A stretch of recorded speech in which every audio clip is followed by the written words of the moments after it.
one of the things on Sunday's paper, opened it up in the money section, from drywall to worse. These people were forced out of their homes because of drywall, and then Hanover Insurance canceled their insurance because of a change of risk, because they were no longer living in the home. So that's just another area I think that'll have to be looked at and considered. If you say you can't stay in the home because of the health issues or the smell, the risk of fire starting because your electrical wiring is going out, and then your insurance comes in and cancels your insurance because you're no longer living in the home, that's another problem that we have to tackle. To me, this litigation is sort of like, the crowded defense table is sort of like the New York Marathon waiting to start. We're waiting for the gun to go off. We keep hearing about all this litigation, threats of the lawsuits. I've got 2 developers and only one of them's been sued.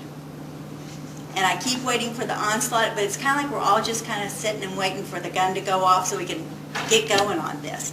Because as you all know, you've heard here today, and if you've kept up with this at all, we don't really know what the causes are. We know there's a problem, but where is it? So we're kind of sitting on waiting for that. I see the crowded defense table. First of all, we're going to have property owners. You think, well, you know, homeowner, not necessarily a homeowner, but if you are a landlord, you've rented a house. I know of one gentleman who had a double. He had 2 tenants who had to leave because they couldn't stay there. So he's at risk for being sued.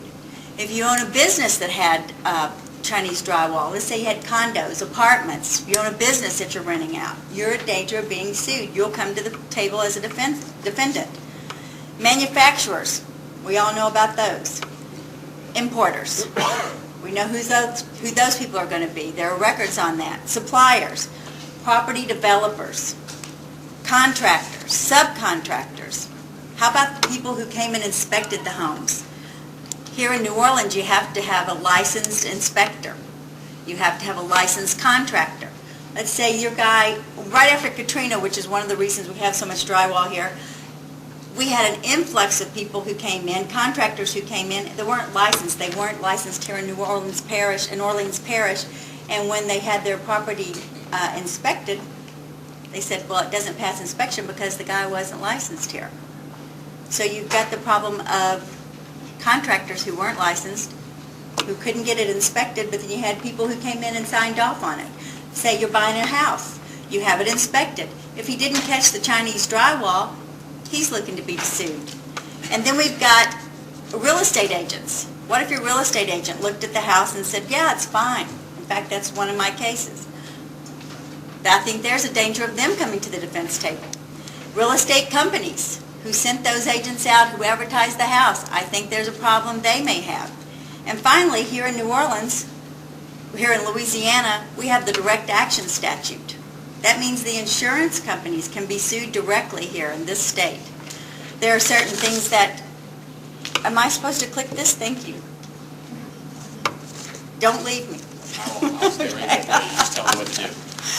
One of the other, before I move on to the direct action statute, one of the other things that people who I think may come to the table will be the HVAC installers and manufacturers. I've got a case right now where my contractor built a new house. Problems with the air conditioning. Fixed it a couple of times, and the excuse was, I won't call it the excuse, but the reasons they think they're having a problem is a crink in the line. So he goes back to his HVAC guy and says, hey, did you do this right? I think we may see them come in, especially when this insurance is being denied for the contractors and the homeowners. But again, we have direct action statute here in New Orleans and Louisiana. They don't have to wait until, they don't have to sue you directly. The plaintiff can come in and sue you. For example would be if our contractor goes bankrupt because I think someone just said a supplier went bankrupt. You know, you've got a house that had Chinese drywall in it. So Louisiana says, we're not going to leave our citizens out here with no protection. We'll make sure somebody pays. So they can come in and sue you.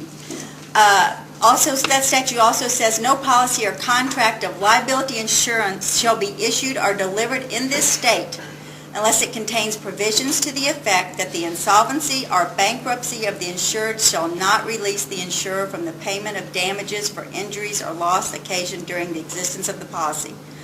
Now, there are a few things that normally they would have to sue the contractor along with the insurance company. And the plaintiff attorneys here in this state are well aware of this. So they know that once they find out who you are, who the insurance company is, they can go after, they can bring you in too. But some of the requirements are, it has to be bankrupt or an insolvent, which could happen easily for a contractor or a supplier here with these kind of things going on. A service may be not been able to be made, or a result of an action between children or parents or married people or uninsured motorist, has nothing to do with this, or the insured is deceased. That could be could happen here.